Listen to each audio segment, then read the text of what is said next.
우리가 1년을 계산하는 방법들이 있습니다. 양력, 태양을 중심으로 하고 음력은 달을 중심으로 해서 1년을 계산하는데 예수님을 중심으로 해서 1년을 계산하는 방법이 있어요. 그걸 뭐라고 그러냐면 교회력이라고 합니다. 교회력. 그래서 교회력에 의하면 오늘부터 시작하는 날이 바로 이 절기가 강림절이라고 그러고 대강절이라고 그러고 대림절이라고 그러고 이름 여러 가지 있습니다만 1월 1일이 1년에 양력과 음력은 1월 1일이 시작이지만 우리 교회력은 지금부터 시작인 거예요. 예수님을 기다리는 이때부터 교회력의 사이클이 시작이 됩니다. 이 강림절, 대강절을 영어로 Advent라고 하는데 이것은 라틴어에서 Adventus라고 하는 단어에서 온 거고 이 Adventus라고 하는 단어는 come, 온다 라는 그런 의미. 주님께서 오신다. 근데 우리가 강림이라는 단어는 한국말로 위에서 내려온다는 거예요. 대강이라고 하는 것은 오시는 것을 기대한다는 것이에요. 그래서 그러니까 기다리는 그 시간이 바로 이 강림절 또 대강절입니다. 예, 오늘 촛불이 하나 켜졌습니다. 이것은 기다림의 상징인데 다음 주에는 2개, 3개, 4개 점점 기다림이 강해질 것이고 그 다음에 크리스마스 이브에 촛불 예배 때는 나머지가 다 꺼지고 가운데 예수 그리스도를 상징하는 크라이스트 펜들이 켜지게 됩니다. 예수님 오셨다고 하는 고백을 하게 되죠. 근데 생각을 해보면은 예수님께서 우리가 오신다고 하는 걸 기다리고 있습니다만 사실 그분은 2000년 전에 오셨어요. 오신 분을 기억하면서 다시 한번 우리의 삶에 모시는 그런 의미도 있습니다만 또한 이 강림절, 대강절의 의미는 정말 앞으로 오실 예수님을 또 기다립니다. 즉 2가지의 의미가 있습니다. 예수님의 초림, 이미 오신 것을 기억하면서 그것을 셀러브레이트하는 성탄의 의미가 있고 또 한 가지는 예수님께서 다시 오실 그 재림을 기다립니다. 예수님의 초림은 우리의 구원을 시작하기 위해서 오셨죠. 우리의 죄를 씻겨주시기 위해서 제물로 십자가에 달려서서 피를 흘리시면서 돌아가신 거랍니다. 우리는 그것을 믿을 때에 그 속에서 우리 속에서 죄가 씻겨지는 은혜를 체험하는 것이 바로 초림의 의미입니다. 그런데 예수님께서 다시 재림하신다고 하셨는데 이 재림은 초림으로부터 시작됐던 구원이 완성되는 것이면서 동시에 심판의 순간이 되는 것이에요. 데살로니가 후서 1장 7절과 8절에는 이렇게 쓰여져 있습니다. 주 예수께서 자기의 능력의 천사들과 함께 하늘로부터 불꽃 가운데 나타나실 때에 하나님을 모르는 자들과 우리 주 예수의 복음에 복종하지 않은 자들에게 형벌을 내리시리니 그랬어요. 불로 임하시고 천군 천사와 함께 임하시고 다른 성경에는 나팔수가 나고 임하셔가지고 믿는 자와 불신자들을 나누시고 구원받는 자와 그 다음에 지옥에 떨어질 자를 나누시는데 양과 염소로 나누신다고 마태복음 25장에 기록이 되어 있어요. 계시록에는 이렇게 믿는 자들에게 심판과 더불어 믿는 자들에게는 하늘과 새하늘과 새 땅이 쫙 펼쳐지는 아름다운 비전이 보여주고 있습니다. 그래서 재림이라고 하는 것은 재림의 때는 복음을 거부한 자들에게는 끔찍한 형벌의 순간이지만 예수 그리스도를 믿음으로 고백한 자들에게는 하나님의 영광에 참여하는 축복의 시간이 되는 것입니다. 초림에서 구원의 문이 열리고 재림을 통해서 구원이 완성되는 것, 구원받는 자들이 예수님을 공중에서 만나고 새하늘과 새 땅에 참여하는 것, 이 세상의 역사가 끝나고 새로운 역사가 시작되는 순간, 이것이 성경에서 보여주고 있는 재림의 비전인 것이에요. 이런 예수님의 초림과 예수님의 재림에 대한 믿음을 우리가 말씀을 기억하면서 깨달아지는 것이 뭐냐? 우리 하나님께서는 이 세상을 창조하시고 방관하시는 하나님이 아니라 이 세상에 참여해 주시고 이 세상에 들어오시고 역사에 동참해 주셔서 당신의 구원의 역사를 이루시는 분이 바로 우리의 하나님이시라고 하는 것입니다. 그렇기 때문에 세상의 역사는 그 속에 하나님의 구원의 역사가 함께 흘러가는 거예요. 세상의 역사가 따로 있고 하나님의 구원의 역사가 따로 있는 것이 아니라 세상의 역사 속 저변에 흐르고 있는 것이 하나님의 구원의 역사다. 근데 그 세상의 역사와 구원의 역사를 어디를 향해 가고 있느냐? 바로 종말을 향해 예수 그리스도의 재림을 향해 나가고 있다라고 하는 것이에요. 근데 아직 우리가 재림이 이루어지지 않았어요. 예수님이 아직 오지 않으셨어요. 이것은 우리가 더 잘 먹고 잘 살라고 주신 시간이 아니라 더 많은 영혼을 구원하고 이 세상에 하나님의 나라를 세우기 위해서 우리에게 기회를 주시는 거예요. 그래서 우리는 부족한 존재지만 하나님께서 나를 통해서 이 위대한 구원의 역사를 이루시는 데 동참하기를 원하시는구나 라고 하는 믿음을 가지고 원대한 꿈과 비전을 가지고 우리가 살아가야 된다고 하는 것이죠. 우리가 교회에 모였습니다. 교회에 모인 것은 물론 하나님을 예배하는 게 가장 중요한, 거기서 끝이는 것이 아니라 바로 이 역사 속에서 움직이시는 하나님의 구원에 동참하기 위해서 모인 거예요. 그래서 예배드리고 더 나아가서 이 세상에 복음을 전하고 하나님 나라를 세우는 일을 위해서 우리가 열정적으로 살아나가는 삶을 사는 것이 바로 구원의 역사를 고백하면서 종말을 향해 걸어가는 믿음의 여정이라고 하는 것입니다. 존 스타트 목사님, 그분께서 하신 말씀에 이런 말씀이 있어요. 교회만이 비회원을 위해 존재하는 유일한 모임이다. 이 세상에서 모든 모임은 그 안에 있는 회원들을 위해서 존재해요. 그런데 우리 교회는 성도들을 위해서 머무르는 것이 아니라 여기에 있지 아니하는 세상을 향해서, 세상에 있는 믿지 않는 자들을 향해서 존재하는 것이 바로 교회다라는 거예요. 그것을 우리가 재림을 기다리는 사람들은 그것을 믿기 때문에 나의 구원만을 위해서, 나의 행복만을 위해서 사는 것이 아니라 복음에 대한 열정을 가지고 이 세상을 향한 하나님의 선교에 동참하는 그러한 믿음의 삶을 살아가는 것이라고 하는 것입니다. 성경에 보면은 재림에 대한 말씀이 참 많이 나와요. 또 종말에 대한 말씀이 굉장히 복잡해요. 그래서 거기에 다양한 이단이 생기게 되는 것을 보게 됩니다. 성경을 세수의 재림과 종말을 성경대로 믿고 기다려야 되는데 그렇지 않는 사람들이 많이 있어요. 그래서 이단이. 오늘 본문의 말씀에 36절에 이런 말씀이 나옵니다. 다 같이 함께 읽겠습니다. 그러나 그날과 그때는 아무도 모르나니 하늘의 천사들도 아들도 모르고 오직 아버지만 아십니다. 천사들도 모르고 하나님만 아신다는 거예요. 분명히 그렇게 말씀해 주셨는데 안다고 하는 사람들이 가끔 생긴단 말이에요. 근데 비밀스러운 건데 안다고 하니까 사람들이 귀가 솔깃해요. 누군가가 나는 모르는데 안다고 하는 사람들이 뭐야 알려줘 그렇잖아요. 그래 그것도 하나님께서 계시를 주셨다라고 하니까 사람들은 솔깃해서 몰리다 보니까 그것이 이단에 엮이게 되고 이단에 빠지는 경우들이 있는 것을 보게 돼요. 기억나는 대표적인 이단 두 개가 생각이 나는데 한 가지는 이 다비선교회, 여러분들도 기억하시죠? 1992년 10월 28일 밤 12시에 예수님께서 재림하신다. 티네이저들 몇이 예수님의 재림에 대한 계시를 받았다, 꿈을 꿨다. 그래가지고 그것이 막 난리가 나가지고 예수님 오신다 그러면서 사람들이 모이기 시작했어요. 미국에서도 길거리에 피켓을 들고 전도하던 한국 사람들이 있었던 것을 기억을 합니다. 그래서 사람들이 기다리다가 이제 그날이 되었어요. 전국의 곳곳에서, 한국의 전국의 곳곳에서 수천 명이 모였는데 마포에 바로 이 본부가 있었다. 다비선교회 본부가 있었는데 거기에 사람들이 1,500명이 흰 옷을 입고 예수님 기다리기 위해서 모였다는 거예요. 만일의 사태를 대비해서 경찰 4개 중대가 그렇게 기다리고 있었고 예배가 시작이 되었어요. 예배를 드리는데 나방이 한 마리가 꼼꼼한 밤이니까 어떻게 들어와가지고 싹 올라가니까 어떤 사람은 나방이 휴가한다. 나방이 휴가한다는 성경이 나오진 않죠. 그러다가 이제 점점 시간이 다가옵니다. 12시가 다가옵니다. 11시 50분이 되었어요. 이제 10분이 있으면 예수님 오시는 거예요. 사람들이 기도하고 난리가 났습니다. 땡! 하고 12시가 됐는데 아무 일도 일어나지 않았어요. Nothing happened. 그랬더니 어떤 사람은 주저앉아서 막 웁니다. 어떤 사람은 입을 딱 벌리고 하늘을 쳐다보면서 멍하니 있습니다. 그때 어떤 사람은 소리 지릅니다. 12시는 한국 12시가 아니라 이스라엘 12시입니다. 여전히 아무 일도 일어나지 않았죠. 이렇게 해프닝으로 끝났던 그런 적이 있습니다. 아직도 거기에 몇 사람이 남아있다고 하는 얘기도 들었습니다만 또 미국에서는 얼마 전에 최근입니다. 한 5년 전인가요? 6년 전인가요?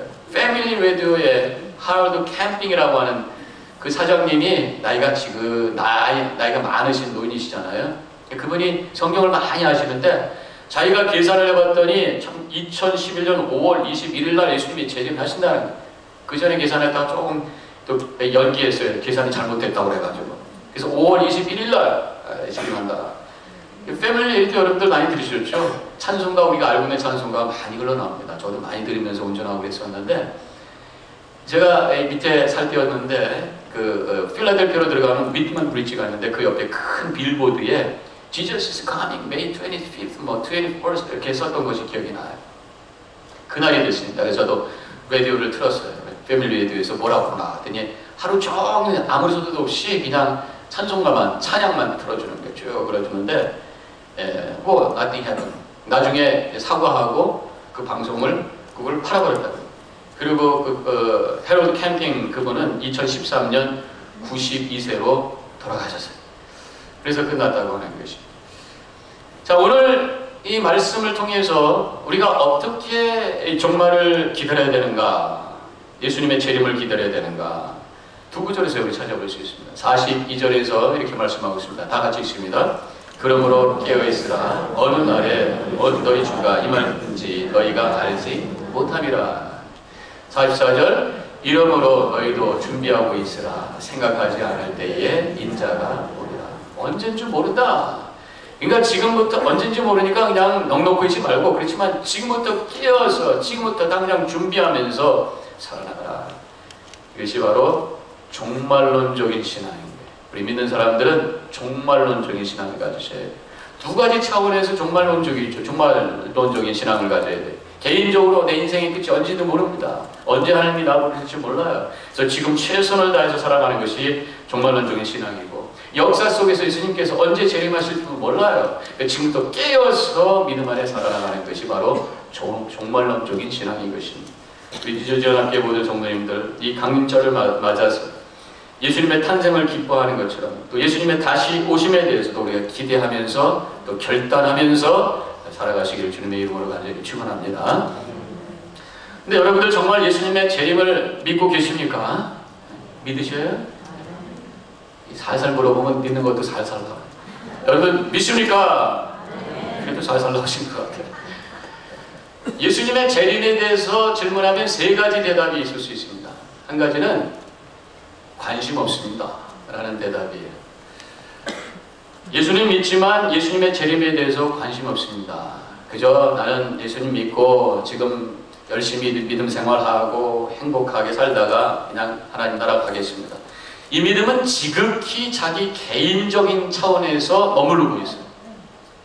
역사적인 어떤 흐름에 대해서 관심이 없어요. 종말과 예수님의 재림하고 관계없다고 생각해요. 그러나 우리는 분명히 성경을 통해서 또 이 세상의 징조를 통해서 바로 이 예수님의 재림과 종말에 대해서 무관심할 수가 없는 너무나도 많은 것이 있다는 것이죠. 성경을 보니까 성경에 많은 부분에서 이 종말과 재림에 대해서 말씀을 하고 있어요. 우리가 말씀을 성경을 하나님의 말씀으로 고백한다면 무관심할 수가 없다라고 하는 거예요. 그래서 어떤 분이 성경에 도대체 얼마나 많은 구절이 있는가, 예수님께서도 직접 말씀하셨죠. 사도 바울도 서신서에서 말씀하셨죠. 요한 계시록을 통해서도 말씀하셨죠. 구약에도 많이 있습니다. 토탈 해보니까 1518개의 구절이 종말과 예수님의 재림에 대한 말씀이라는 거예요. 예수님께서 이 땅에 오신다라고 하는 예수님의 초림, 예수님의 탄생에 대한 예언은 456개의 구절이 있어요. 구약에 456개의 구절이 이루어졌는데 이미 1518개의 구절이 이루어질 것에 대해서 믿지 않고 관심 없다라고 하는 것, 뭔가 잘못된 것이죠. 너무나도 분명한 사실이고 분명한 하나님의 뜻이라고 하는 것을 고백하면서 우리가 바라봐야 될 줄로 믿습니다. 또한 세상의 징조들을 보면은 우리가 재림에 대해서 무관심만 할 수는 없는 것이에요. 마태복음 24장 3절에 예수님께서 말씀하셨을 때 제자들이 질문합니다. 주의 임하심과 세상 끝에는 무슨 징조가 있사오리까? 했을 때 예수님께서 몇 가지로 그 징조에 대해서 말씀하셨는데, 마태복음 24장 5절에서 나는 그리스도라 하여 많은 사람들을 미혹하리라. 거짓 그리스도가 나타날 것이다. 이단이 많이 생길 것이다. 실제로 지금 한국에 이단이 208개가 된다고 하는 통계가 있습니다. 요즘에 가장 한국교회를 힘들게 하는 이단 중에 하나가 바로 뭡니까? 신천지. 12만 명이라고 하는데 그 신천지의 계략은 뭐냐면 기성교회를 깨뜨리는, 소위 알곡을 찾아내서 14만 4천을 만들면 예수님이 오신다. 그래서 알곡을 찾는데 밖에 나가서 찾는 것이 아니라 교회에서 찾아요. 알곡을 찾아내려면 깨뜨려야 된다는 거예요. 그래서 교회를 깨뜨리기 위해서 교회에 잠입을 합니다. 그래가지고 아주 열심히 교회를 섬기면서 인정을 받아요. 교회 리더가 되고 영향력을 끼치는 사람이 됩니다. 그 다음부터 빼딱해져가지고 목사를 비방하고 교회를 비방하고 이간질 시키고 그러다가 교회를 큰 문제를 만들어서 풍지박산을 시켜요. 한국에서 그런 교회들이 많이 있습니다. 그래서 제가 소문에 듣기는 노돈 유죄지도 있다는 거예요. 제가 남쪽에 있을 때 남쪽에는 그런 것 같지 않은데 노돈 유죄지에 있다는 거예요. 그래가지고 장로교단에서는 아예 포스터를 만들어가지고 우리 교회는 신천지를 거부한다. 교회 게시판에 딱 붙여놓는다는 거예요. 우리 교회는 안 계신 줄로 믿습니다. 믿음 안에 말씀 가운데 건강한 믿음 생활하면 그런 분들이 자리에 붙을 수가 없어요. 조금 우리가 신앙이 건강하지 않을 때 그런 분들의 자리가 만들어져요. 말씀 붙들고 주님만을 바라보시기 바랍니다. 그때 악한 영이 틈 못하게 되는 줄로 믿습니다. 마태복음 24장 6절에는 난리와 난리의 소문을 듣겠으나 그래서 전쟁과 내전과 분쟁의 소문이 있다는 거예요. 실제로 우리 주변에 얼마나 많은 전쟁 이야기가 있습니까? 저쪽 중동 지역에 이라크, 아프가니스탄, 시리아, 또 아프리카에도 우리가 많이 듣지 못합니다만 많은 그런 분쟁이 있고요. 아시아, 필리핀에도 있고 많이 있습니다. 그래서 이 세계에 보면은 한 20개가 넘는 나라에서 서로 죽고 죽이는 그러한 전쟁과 분쟁과 그런 것들이 지금 계속해서 일어나고 있다는. 그런가 하면 강대국들 사이에 무기 경쟁이 일어나고 핵 무기들이 개발이 되고 거기다가 이제 북한까지 가세를 해가지고 아주 복잡합니다. 그래서 만약에 전면전이 핵무기를 가지고 전면전이 일어나면 그날 당장 이 지구는 멸망한다. 이제 이런 얘기까지 있잖아요. 그런 위기 속에 우리가 살고 있습니다. 마태복음 24장 7절에는 기근과 지진이 있으리라 자연재해가 있다고 하는 거죠. 아프리카에 보면 점점 사막이 많아지고 있습니다. 사막과. 그런데 또 한쪽에서는 엘니뇨 현상 때문에 막 홍수 때문에 힘들어하고 있습니다. 또 지구 온난화 때문에 빙하가 녹으면서 바다 수위가 올라가고 땅이 점점 좁아지고 있고 진이 자꾸만 일어납니다. 한국에도 포항에 지진이 있었고 지진 때문에 또 쓰나미가 덮쳐옵니다. 얼마나 많은 사람들이 죽었어요 그동안. 이런 것들이 옛날에도 있었지만 점점 빈도가 많아지고 강해지고 있다고 하는 것을 보면서 종말이 가까우고 있구나. 나하고는 관계없구나 말하기에는 너무 심각한 것들이 우리 주변에 바로 그 증거가 있다고 하는 것이에요. 자, 두 번째로 이 재림에 대한 말씀을 이렇게 반응하는 분이 있어요. 재림을 믿습니다. 그런데 주님 천천히 오시옵소서. 혹시 우리가 그런 분들이 대부분이 아닌가 싶어요. 지금 내가 살고 있는 평범한 삶 그냥 즐기기 원합니다. 그냥 이렇게 살다가 나 천국 가거든 예수님 오세요. 지금 그냥 천지가 개벽이 되고 우주가 뒤집어지는 그런 사건 속에 내가 힘을 입히고 싶지 않습니다. 그런 마음이 있는 분들이 많이 있다고 하는 것이. 근데 인생이라고 하는 것이 그렇게 평안하기만 합니까? 우리의 개인적인 삶 속에서도 보면 여러 가지 어려움들이, 도전들이 있잖아요. 요즘 세상이 얼마나 위험한 것들이 많습니까? 갑자기 비행기가 떨어지기도 하고 폭탄이 터지고 총기가 난사가 되고 자동차가 인도로 뛰어들고 정말 위기 속에서 살고 있는 것이 우리의 삶인 것이. 그래서 우리 믿는 사람들은 미래에 어떤 큰 일이 일어날 수 있다고 하는 것을 우리가 대비하면서 살아야 돼요. 어떤 일이 일어나도 어떤 문제가 있어도 그 도전을 믿음으로 내가 이길 수가 있습니다. 천지개벽이 되고 엄청난 종말의 사건 속에서도 하나님이 나를 구원하시고 나팔 불 때 내 이름이 불려질 수 있음을 믿습니다. 고백하며 살아가시길 주님의 이름으로 간절히 축원합니다. 이러한 믿음이 있는 사람들은요 삶에 어떤 문제가 와도 흔들림이 없어요. 그래서 저는 우리 믿는 사람들은 이 거룩한 긴장감, 이것이 바로 종말론적인 그러한 삶인데 바로 우주가 뒤집히는 상황 속에서도 예수 그리스도의 이름을 내가 붙들고 있기 때문에 나는 승리할 수 있음을 믿습니다 라면서 살아나갈 때에 우리의 삶의 모든 문제를 이길 수 있는 능력이 거기서 있게 되고 오히려 평강 가운데 승리의 삶을 살게 될 줄로 믿습니다. 또 예수님 천천히 오세요 하는 이유 중에 하나는요 아직 내가 준비되지 못했거든요 이런 마음이에요. 예수님 지금 오시면 곤란합니다. 아니면 내가 영적으로 준비되지 못했습니다. 내가 회개할 것도 있고 끊어야 될 것도 있는데 아직 내가 그걸 끊지는 못하고 얘기 못했어요. 여러분도 언제까지 그렇게 말씀하실 거예요?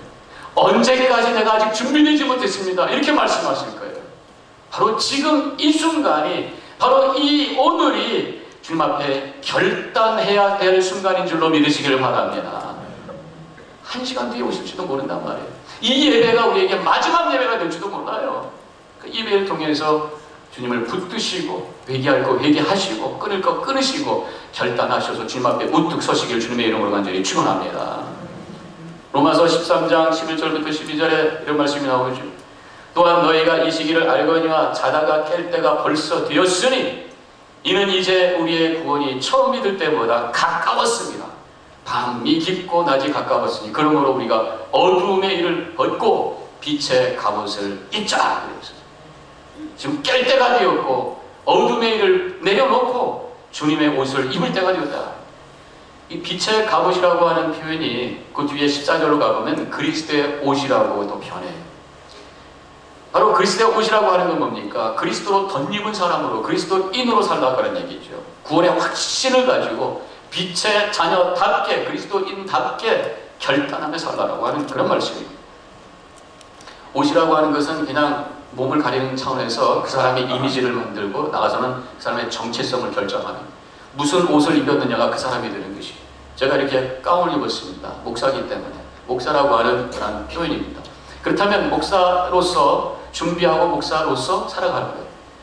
또 제복을 입은 사람은 그 제복답게 살아가야 되는 거예요. 경찰관이면 경찰답게 훈련 받아야 되고 또 경찰학교 가서 라이센스를 갖고 경찰이 되어야 되는 것이죠. 어떤 때는요 경찰도 아닌데 경찰 옷을 입은 사람도 있어요.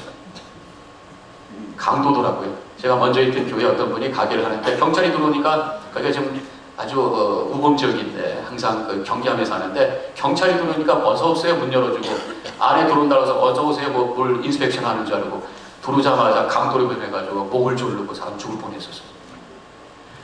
그 옷을 입었으면 그 옷 입은 만큼의 준비가 돼야 된단 말이에요. 경찰 옷을 입었으면 경찰관으로서 훈련을 받아야 돼요. 군복을 입었으면 총을 쏠 줄 알아야 되고 나가서 전쟁을 준비해야 되는 것이죠. 마찬가지로 영적인 제복, 빛의 갑옷을 입었으면 그리스도 옷을 입었으면 그 입은 사람답게 우리가 준비해야 되는 거예요.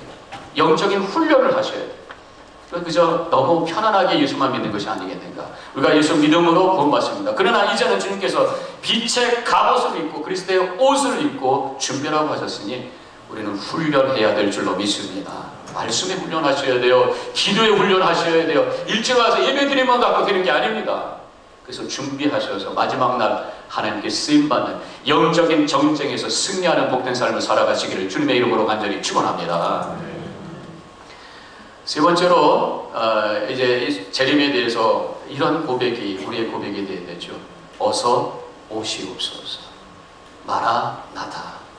저는 우리 뉴저지연합교회 모든 성도님들이 이런 고백이 있기를 주님의 이름으로 간절히 축원합니다. 천천히 오십시오. 나하고 상관없습니다. 이게 아니라 어서 오시옵소서. 마라나타. 이 마라나타라고 하는 단어가 사실은 마란아타라는 단어예요. 마란아타 두 개인데 마란이라고 하는 것이 아람어인데 The Lord 주님 아타 come 오시옵소서. 계시록 22장 20절에 아멘 주 예수여 오시옵소서 그렇게 말씀하고 있습니다. 성경의 마지막 구절은 그 다음 절 21절인데 그 바로 전에 거의 마지막 부분에서 마란아타 주님 오시옵소서 라고 하면서 성경을 끝이고 있다면 우리의 믿음의 여정 속에 바로 이 고백이 있어야 된다고 하는 거예요. 주님 오시옵소서. 근데 주님 오시옵소서 주님을 초청하고 주님의 임재 재림을 기다리는데 그 이유가 단순히 이 세상이 싫어서가 된다면 그건 잘못됩니다. 이놈의 망할 놈의 세상 빨리 주님 오셔서 다 망하고 그냥 천국 가겠습니다. 이거는 믿음의 고백이 아닙니다. 세상을 바라보면서 불의가 만연하고 뒤죽박죽된 세상, 가치가 혼돈되고 엉망된 세상을 보면서 세상이 싫다, 떠나고 싶다, 이것은 염세적인 생각이에요. 염세적인 생각에서 동기가 돼가지고 주님 오시옵소서, 이것은 신앙적인 것이 아닙니다. 말씀에 근거해서 주님을 향해서 고백을 하는 것입니다. 오히려 믿는 사람은요, 이 세상을 바라보면서 긍정해야 돼요. 왜냐하면 하나님께서 요한복음 3장 16절에 있는 말씀처럼 이 세상을 하나님께서 세상을 이처럼 사랑하사 독생자를 주셨으니 하는 것처럼 이 세상을 사랑하셨기 때문에 우리는 이 세상을 긍정해야 돼요. 그래서 예수님 다시 오십시오 고백하면서 기다리지만 이 세상을 향한 하나님의 뜻을 향해서 열정적으로 열심히 살아나가는 것이 바로 믿음의 여정인 줄로 믿으시기를 바랍니다. 한 영혼이라도 구원하기를 원하시는 것이 주님의 뜻이고, 어떻게 해서라도 이 세상에 하나님 나라로 세워지기를 원하시는 것이 주님의 뜻인 거예요. 그러나 우리가 한계가 있기 때문에 결국은 예수님께서 다시 오셔서 새하늘과 새 땅을 열어주시는 이 비전을 가지고 열심히 살아나가는 거죠. 우리는 주기도문을 열 때 뜻이 하늘에서 이루어진 것 같이 땅에서도 이루어지리라 이렇게 고백을 하고 있어요. 이 땅에 하나님의 뜻이 이루어지기 위해서 우리가 기도할 때에 그러면 우리도 그것을 질문하면서 내가 그럼 어떻게 할까요? 라고 하면서 우리는 살아나가는 거예요. 그냥 막연히 기다리는 것이 아니라 열심히 하나님의 뜻을 이루기 위해서 하나님께 쓰임받는 인생이 되기 위해서 살아나가는 것이 바로 종말론적인 삶이요 재림을 기다리는 믿음의 삶이라고 하는 것입니다. 가정에서 참 사랑이 나누어지고 행복한 가정을 이루기 위해서 기도하고 애를 쓰는 거예요. 일터에서 내 직업과 내 사업을 통해서 하나님의 뜻을 이루기 위해서 돈만 버는 게 목적이 아니라 이 돈 벌어서 하나님 나라를 이루어가고 영원 구원한 일에 내가 쓰임받겠습니다 라고 하면서 살아나가는 것입니다. 재림을 기다리는 사람은 이 교회가 하나님 나라를 세우는 교두보인 것을 깨달으면서 열심히 교회를 세우기 위해서 헌신합니다. 사랑의 공동체가 되기 위해서 끌어안고 함께 기도합니다. 이 교회를 통해서 복음이 증거되기 위해서 함께 선교와 복음을 향해 전도를 향해 열정적으로 살아나가는 거예요. 그래서 재림을 기다리는 사람은 열심 그리고 열정적인 그런 믿음의 삶을 살게 되는 줄로 믿습니다. 우리 늦어지연합교회 성도님들 마라나타 예수님 오시옵소서 고백하면서 이 강림절 이 대강절에 예수님의 이미 오심을 축하하고 기뻐하고 다시 예수님이 오실 것을 바라보면서 열심히 살겠습니다. 열정적으로 거룩한 비전을 향해 살겠습니다. 결단하며 출발하는 우리 모든 성도님과 제가 되기를 주님의 이름으로 간절히 축원합니다.